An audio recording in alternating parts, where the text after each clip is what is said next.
Hello friends, आज का हमारा टॉपिक है importance of power factor correction. हम पावर फैक्टर को मेंटेन नहीं रखेंगे तो हमको क्या क्या डिसएडवांटेज होगा उसके बारे में हम आज बात करेंगे।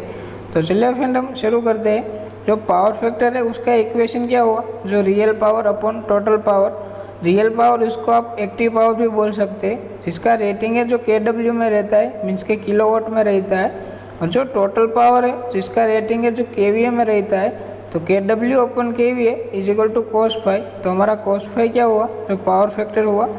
पावर फैक्टर क्या है उसके बारे में हमने ऑलरेडी एक वीडियो अपलोड किया है, उसमें डिटेल में बात की है कि हमारा पावर फैक्टर क्या है वो। अगर आपने वो वीडियो नहीं देखा तो ऊपर आई बटन में आपको लिंक मिल जाएगी, वहाँ जाके आप इजीली देख सकते हो। चलिए फ्रेंड, यहाँ पे फिर भी हम बात कर लेते हैं कि कोई भी वायर है उसमें से वोल्टेज भी फ्लो होता है, करंट भी फ्लो होता है और फ्रीक्वेंसी भी फ्लो होती है। अगर AC पावर होगा तो, DC पावर होगा तो उसमें फ्रीक्वेंसी नहीं रहती है। अगर AC पावर होगा तो उसमें साइन वेव में voltage, current and frequency flow होता है। यहाँ पे जो 0 से लेकर 360 डिग्री तक हमने 1 साइकिल दिखाई है। हमारी इंडिया में जो 50 हर्ट्ज फ्रीक्वेंसी रहती है, तो वो 0 से लेकर 360 डिग्री तक जो positive half cycle and negative half cycle रहती है, तो क्या होगा, 50 हर्ट्ज फ्रीक्वेंसी होगी तो जो हमारा वोल्टेज है जो 50 टाइम है पॉजिटिव हाफ साइकिल है जो ट्रैवलिंग करेगा, और 50 टाइम है जो नेगेटिव हाफ साइकिल है वो ट्रैवलिंग करता है। यहाँ पे जो हमने वोल्टेज एंड करंट दिखाया है जो वेव फॉर्म ने, जो वोल्टेज है जो 0 से स्टार्ट होता है और करंट है जो यहाँ से स्टार्ट होता है, मीन्स के वो लेट स्टार्ट होता है। तो यहाँ पे जो डिफरेंस आया, जो यहाँ पे गैप आया, जिसको हम पावर फैक्टर बोलते हैं, यहाँ पे भी जो वोल्टेज है जो 180 डिग्री पे 0 हो जाता है, लेकिन करंट है जो यहाँ पे लेट 0 होता है। तो एक गैप है जिसको हम पावर फैक्टर बोलते हैं। वो पावर फैक्टर से हमको क्या क्या डिसएडवांटेज होगा उसके बारे में हम बात कर लेते। पहले तो ये देख लेते कि यहाँ पे गैप क्यों होता है। तो हमारे पास जो लोड होता है जो 3 टाइप का रहता है, जो यहाँ पे रेजिस्टिव लोड हो गया, इंडक्टिव लोड हो गया और कैपेसिटिव लोड हो गया।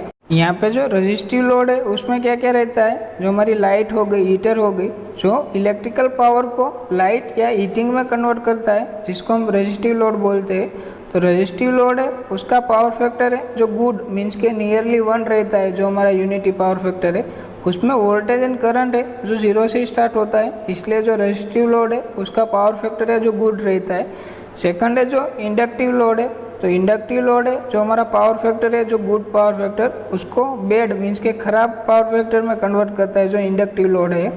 इंडक्टिव लोड में क्या क्या आता है, जो हमारी मोटर हो गई, पंप हो गया, जिसमें कॉइल रहती है, जो इंडक्टिव लोड रहता है, उसमें जो वोल्टेज एंड करंट के बीच में जो गैप रहता है, जिसको हम पावर फैक्टर बोलते हैं, वो ज़्यादा रहता है इंडक्टिव लोड में। जो हमारा मोटर है उसका जो पावर फैक्टर है जो 0.8 से 0.9 रहता है, तो एक बैड पावर फैक्टर है। उसको इम्प्रूव करने के लिए हम कैपेसिटिव लोड है उसको कनेक्ट करते हैं। जो कैपेसिटिव लोड है उसमें क्या रहता है, हमारा कैपेसिटर रहता है। जो कैपेसिटर है वो हमारा जो यहाँ पे बैड पावर फैक्टर है जो ज़्यादा है, उसको कम करने के लिए हम कैपेसिटिव लोड का यूज़ करते हैं, जिसको हम लीडिंग पावर फैक्टर बोलते हैं। और जो इंडक्टिव लोड से हमारा जो पावर फैक्टर है बैड होता है, उसको हम लैगिंग पावर फैक्टर बोलते हैं। तो चलिए फिर हम देख लेते हैं कि हम पावर फैक्टर को इम्प्रूव नहीं करेंगे तो हमको क्या क्या लॉस होगा, क्या क्या डिसएडवांटेज होगा, उसके बारे में हम देख लेते हैं। हम पावर फैक्टर को इम्प्रूव नहीं करेंगे तो हमको ये 5 है जो हमारा डिसएडवांटेज होगा, वो क्या क्या होगा। चलिए फिर हम स्टेप बाय स्टेप देख लेते हैं। फर्स्ट डिसएडवांटेज क्या होगा, हमारा large of conductor size and cost है। वो कैसे होता है, चलिए फिर हम एक एग्जाम्पल थ्रू देख लेते हैं। यहाँ पे मान लो कि हमारे पास है जो एक 5 किलोवाट की हमारे पास कोई मोटर है, वो सिंगल फेज की हम बात कर लेते हैं क्योंकि हमारा जो कैलकुलेशन है जो इजी हो। यहाँ पे मान लो कि हमारे पास जो मोटर है जो 5 किलोवाट है, उसके कैपेसिटी है, और जो वोल्टेज है जो 220 वोल्टेज है, और हमारा पावर फैक्टर है यहाँ पे एक बार है जो 0.8 रखेंगे और एक बार है 1 रखेंगे, तो उसमें क्या डिफरेंस होगा वो हम देखेंगे। तो चलिए फिर यहाँ पे हम देख लेते हैं कि हमको P = VI cos फाई हमारा पावर का इक्वेशन है। हमको करंट फाइंड करना है। हम लोग एक बार 0.8 पावर फैक्टर रखेंगे, एक बार 1 पावर फैक्टर रखेंगे। यहाँ पे करंट फाइंड करना है तो क्या इक्वेशन होगा, I = P/V cos फाई। तो यहाँ पे जो हमारा पावर है जो 5 किलोवाट है, यहाँ पे 5 हुआ, यहाँ पे किलोवाट है उसको हम वोट में कन्वर्ट करेंगे तो 1000 उसमें मल्टीप्लाई करेंगे और नीचे जो यहाँ पे वोल्टेज इन cos φ है, वोल्टेज हमारा 220 है, तो यहाँ पे हमने 220 लिया। और जो cos φ है यहाँ पे मीन्स के पावर फैक्टर है जो 0.8 है, यहाँ पे 0.8 लिया। उसका कैलकुलेशन करोगे तो यहाँ पे जो करंट आएगा जो 28.40 एम्पियर होगा, मीन्स के 28 एम्पियर यहाँ पे जो करंट आएगा जो 0.8 पावर फैक्टर होगा। तो हम पावर फैक्टर को इम्प्रूव करते हैं 0.8 से 1, तो हमारा करंट में क्या डिफरेंस आता है, चलिए हम वो भी देख लेते हैं। यहाँ पे जो करंट का इक्वेशन है वही यहाँ पे लिया है, I = P/V cos φ। पावर है यहाँ पे हमने सेम ही रखा है 5 किलोवाट, इसलिए यहाँ पे 5 इंटू किलोवाट को वाट में कन्वर्ट करेंगे तो 1000 है, उसको मल्टीप्लाई होगा अपॉन 220 है यहाँ पे जो हमारा वोल्टेज है। और हमारा जो पावर फैक्टर है यहाँ पे 1 है, तो इसलिए यहाँ पे मैंने 1 लिखा है। तो इसका आप कैलकुलेशन करोगे तो उसका आंसर क्या आएगा, यहाँ पे जो I = 22.72 एम्पियर आएगा। तो यहाँ पे जो पावर फैक्टर 1 होगा तो 22 एम्पियर आएगा। अगर यहाँ पे पावर फैक्टर है जो 0.8 होगा तो यहाँ पे 28.40 एम्पियर होगा।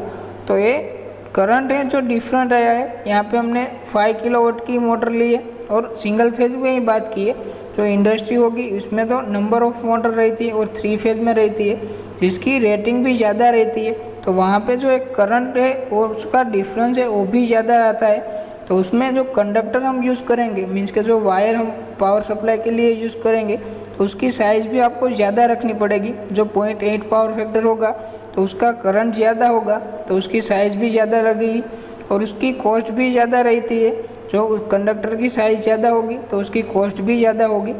चलिए फिर हम नेक्स्ट देख लेते हैं कि यहाँ पे इम्प्रूव नहीं करेंगे पावर फैक्टर को तो क्या होगा। सेकंड है जो penalty from electrical supply company, means के जो इलेक्ट्रिकल सप्लाई कंपनी है या गवर्नमेंट होगी या प्राइवेट होगी, वो हमको पेनल्टी देता है। वो क्यों देता है, चलिए फिर हम देख लेते हैं। यहाँ पे जो हमारी ये इलेक्ट्रिकल पावर है जो दोनों कंपनी को मिलता है, यहाँ पे जो 20 किलोवाट है जिसकी पावर की कैपेसिटी है, दोनों कंपनी में हम सेम रखेंगे। यहाँ पे पावर फैक्टर है यहाँ पे हम 0.8 रखेंगे और यहाँ पे सेकंड कंपनी है उसका पावर फैक्टर है तो 1 रखेंगे। तो उसमें दोनों में डिफरेंस क्या होगा, चलिए फ्रेंड हम वो देख लेते हैं। यहाँ पे हम पहले इस कंपनी का हम करंट फाइंड करेंगे तो क्या होगा, I = P/V cos φ होगा। हम सिंगल फेज के लिए बात करते हैं इसलिए यहाँ पे V = 220 वोल्ट होगा। तो यहाँ पे पावर क्या होगा 20 किलोवाट है, तो 20 किलोवाट को हम वोट में कन्वर्ट करेंगे तो यहाँ पे 1000 है, उसको हम मल्टीप्लाई करेंगे। और अपॉन है जो वोल्टेज है यहाँ पे 220 वोल्ट है, इसलिए यहाँ पे 220 वोल्ट। यहाँ पे पावर फैक्टर है जो 0.8 लिया है, इसलिए यहाँ पे हमने 0.8 लिखा है। तो उसका आप कैलकुलेशन करोगे तो क्या होगा, हमारा करंट है 113.63 एम्पियर आएगा। जो फर्स्ट कंपनी है जिसका पावर फैक्टर 0.8 है उसका करंट है जो 113.63 एम्पियर आएगा। जो सेकंड कंपनी है जिसका पावर फैक्टर 1 है तो उसका करंट क्या होगा, चलिए फ्रेंड हम वो भी देख लेते हैं। यहाँ पे करंट = P/V cos φ। यहाँ पे जो सेम ही है जो पावर है 20 किलोवाट, उसको हम वोट में कन्वर्ट करेंगे तो 1000 है, तो उसमें मल्टीप्लाई करेंगे अपॉन 220 वोल्ट है जो सिंगल फेज के लिए हमने बात की है। यहाँ पे पावर फैक्टर है जो हमने 1 लिया है, इसलिए यहाँ पे हमने 1 लिखा। इसका कैलकुलेशन करोगे तो हमको क्या आंसर मिलेगा, करंट = 9090, मीन्स के यहाँ पे 100 एम्पियर हुआ। तो यहाँ पे जो पावर फैक्टर 0.8 रखेंगे तो हमारा करंट कितना होगा, 113 एम्पियर होगा। हम पावर फैक्टर को इम्प्रूव करेंगे, मीन्स के यहाँ पे 0.8 है उसको हम 1 करेंगे तो हमारा करंट कितना होगा, 100 एम्पियर होगा। दोनों कंपनी का जो पावर रेटिंग है वो सेम ही है 20 किलोवाट 20 किलोवाट, बट यहाँ पे पावर फैक्टर है जो 0.8 है, इसलिए यहाँ से जो 113 एम्पियर है जो एक कंपनी है जो कंजप्शन होगा। और सेकंड कंपनी है जिसका पावर फैक्टर 1 है तो उसमें जो 100 एम्पियर है वो करंट है जो कंजप्शन होगा। तो यहाँ पे जो एक्स्ट्रा 13 एम्पियर होगा उसकी जो पेनल्टी मिलती है, इसलिए हमको पावर फैक्टर इम्प्रूव करने का रहता है। चलिए फ्रेंड हम थर्ड देख लेते हैं। लार्ज रेटिंग KVA रिक्वायरमेंट है वो कैसे होता है, चलिए फ्रेंड हम देख लेते हैं। कोई कंपनी है जिसका पावर रेटिंग है जो 200 किलोवाट है, उसको ट्रांसफार्मर या जनरेटर की रिक्वायरमेंट है जिसका रेटिंग है जो KVA में रहता है। तो कितना KVA का खरीदेगा, हम एक बार पावर फैक्टर 0.8 लेंगे और एक बार हम 1 लेंगे तो उसका आंसर क्या आता है, चलिए फिर हम देख लेते हैं। यहाँ पे KVA फाइंड करना है तो उसका इक्वेशन क्या हुआ, KVA = KW/cos φ होगा। यहाँ पे KW है जिसका पावर रेटिंग है जो 200 किलोवाट है। यहाँ पे हम पावर फैक्टर है जो 0.8 लेंगे, इसलिए यहाँ पे मैंने 0.8 लिखा। इसका आंसर क्या आएगा, 250 kV आएगा। हम 0.8 पावर फैक्टर रखेंगे तो उसको जो ट्रांसफार्मर या जनरेटर की रेटिंग होगी जो 250 kV की रिक्वायरमेंट होगी, हम पावर फैक्टर यहाँ पे हम इम्प्रूव करता है कि 0.8 से 1 करते हैं तो उसका आंसर क्या आता है, यहाँ पे KV = KW अपन cos⁴। KW है जो हमारा पावर रेटिंग है जो दोनों में सेम ही रखा है जो 200 किलोवाट है, यहाँ पे 200 अपन जो cos⁴ है, यहाँ पे जो पावर फैक्टर है हमने इम्प्रूव किया है इसलिए यहाँ पे मैंने 1 लिखा है। तो उसका आंसर क्या आया, 200 kV आया। और यहाँ पे जो पावर फैक्टर हम इम्प्रूव करेंगे तो हमारा ट्रांसफार्मर या जनरेटर का रेटिंग है जो 200 kV आया, 0.8 होगा तो हमारा 250 kV की रिक्वायरमेंट होगी, इसलिए हम पावर फैक्टर इम्प्रूव नहीं करेंगे तो जो रेटिंग है वो KVA की ज़्यादा रहती है। चलिए फ्रेंड हम नेक्स्ट देख लेते हैं। फोर्थ है वोल्टेज ड्रॉप कैसे होता है। चलिए फ्रेंड हम देख लेते हैं कि हमारा पावर फैक्टर है जो लो होगा तो करंट इंक्रीज होगा, अगर करंट इंक्रीज हुआ तो वोल्टेज क्या होगा, रिड्यूस होगा, वोल्टेज रिड्यूस होगा तो वोल्टेज ड्रॉप भी होगा। हमारी जो मोटर है उसके साथ हमने पावर कनेक्ट किया है, उसको वोल्टेज है जो पूरा नहीं मिलेगा तो हमारी मोटर है जो हीटिंग होगी तो मोटर की लाइफ है वो भी डिक्रीज होगी, इसलिए हम जो पावर फैक्टर को इम्प्रूव करते हैं। जो फिफ्थ है लॉसेस इंक्रीज होगा और एफिशिएंसी डिक्रीज होगी, जो करंट इंक्रीज होगा तो उसका जो लॉसेस है वो भी इंक्रीज होगा, अगर वोल्टेज ड्रॉप होगा तो हमारी मोटर है जो हीटिंग होगी तो उसकी एफिशिएंसी भी कम होगी और उसकी लाइफ है वो भी कम होगी, इसलिए हम जो कैपेसिटर बैंक का यूज़ करके हम पावर फैक्टर को इम्प्रूव करते हैं। आई होप कि आपको पता चल गया कि पावर फैक्टर मेंटेन क्यों रखना चाहिए। आपको ये वीडियो कैसा लगा हमें लाइक करके ज़रूर बताएं। आपकी लाइक एंड कमेंट हमको आगे सपोर्ट करती है अच्छे टॉपिक पे वीडियो बनाने के लिए। अगर आप हमारे चैनल पर नए हो तो हमारी चैनल सब्सक्राइब करो और बेल आइकन क्लिक करो, क्योंकि मैं इलेक्ट्रिकल रिलेटेड वीडियो अपलोड करता रहता हूँ तो आपको नोटिफिकेशन मिले।